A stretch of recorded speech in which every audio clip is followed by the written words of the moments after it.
This video is sponsored by Rozdan application. Download, share and earn money. Denmark का ये गायब हो जाने वाला हाईवे सच में बहुत शानदार चीज़ है। जब बहुत से लोग मानवों द्वारा बनाए गए चमत्कारों के बारे में सोचते हैं तो उनके दिमाग में आता है बड़ी बड़ी बादलों को छूती हुई बिल्डिंग्स, न्यूयॉर्क का फ्रीडम टावर या फिर हमारे भारत का ताजमहल इन्हीं का उदाहरण है। लेकिन दुनिया में मानव के द्वारा बनाई गई एक ऐसी चीज़ भी है जिसके बारे में आपने सुना नहीं होगा, और ये है ओरेसेंट ब्रिज। ये एक ऐसा ब्रिज है जो दो यूरोपीय देशों को आपस में जोड़ता है। यहाँ रहने वाले लोगों को इसके बारे में खबर नहीं थी।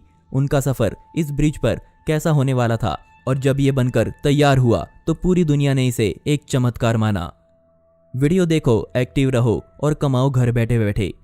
आपको बस इस एप्लीकेशन को डाउनलोड करना है। डाउनलोड करते ही 50 रुपीज़ पेटीएम आपको मिल जाएगा, और अगर आप अपने इनवाइट कोड से इसे शेयर करते हैं तो आपको 5 रुपये पर रेफर मिलेंगे, और आपका फ्रेंड आगे रेफर करता है तो आपको भी 1 रुपया जरूर मिलेगा।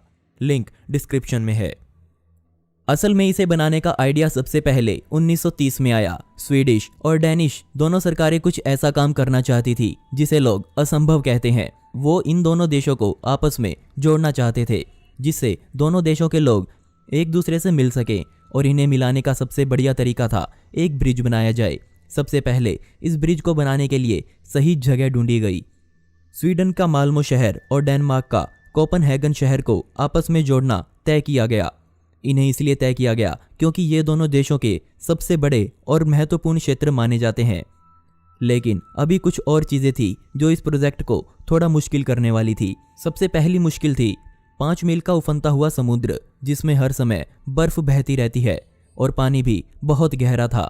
बदकिस्मती से जब इस ब्रिज पर विचार चल रहा था तब वर्ल्ड वॉर 2 शुरू हुआ, जिसने ब्रिज के काम पर रोक लगा दी, और 1960 में इस प्रोजेक्ट को पूरा करने की बातें फिर से होने लगी।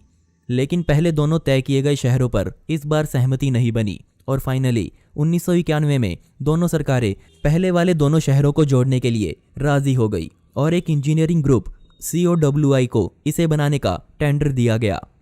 दोनों देशों ने आधा आधा खर्चा इसे बनाने में लगा दिया, और इस ब्रिज को बनाने में पूरे 5 साल लगे।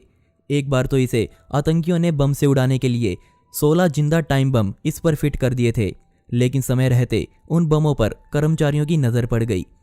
इस ब्रिज को 4 लेन ड्राइविंग को ध्यान में रखते हुए बनाया गया है, और इसी ब्रिज में नीचे ट्रेन भी गुजरती है। इस ब्रिज के रास्ते में एक आइसलैंड आता है जो पूरी तरह से कीचड़ और चिकनी मिट्टी से बनाया गया है, और यहाँ ऐसा लगता है कि ये ब्रिज इस आइसलैंड पर ख़त्म हो गया है, लेकिन नहीं। इस आइसलैंड पर यह ब्रिज समुद्र के अंदर समा जाता है, और पूरे 2.5 मील के लिए ये ब्रिज समुद्र के अंदर रहता है। डेनमार्क का ये गायब हो जाने वाला रोड एक बेहद अमेजिंग अंडर वाटर हाईवे है। इस सुरंग की वजह से समुद्र की बर्फ आसानी से ऊपर से निकल जाती है। लंबे समय तक दोनों देशों के लोग इस ब्रिज को बिना पैसे दिए ही इस्तेमाल करते रहे। यहाँ कोई टोल बूथ नहीं होता था, लेकिन समय बदलने के साथ साथ दोनों देशों की सोच भी बदली, और अब दोनों देशों के प्रवेश द्वार पर टोल भी लगा दिया गया है, और अब यहाँ आने वाले हर यात्री का पासपोर्ट चेक किया जाता है। इस ब्रिज को बनाने के पीछे यही कारण था कि दोनों देशों के लोग आराम से आना जाना कर सकें। अगर ये दोनों देश एक अच्छी सोच के साथ ऐसा कर सकते हैं तो और लोग क्यों नहीं कर सकते। आप क्या सोचते हैं, किन देशों को किसके साथ जुड़ जाना चाहिए? क्या भारत भी किसी के साथ जुड़ सकता है? आप अपनी राय जरूर लिखें। और दोस्तों, रोजन एप्लीकेशन में आप एक्टिव रहें और खुलकर पैसा कमाएं।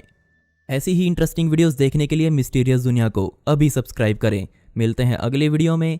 यह वीडियो देखने के लिए धन्यवाद।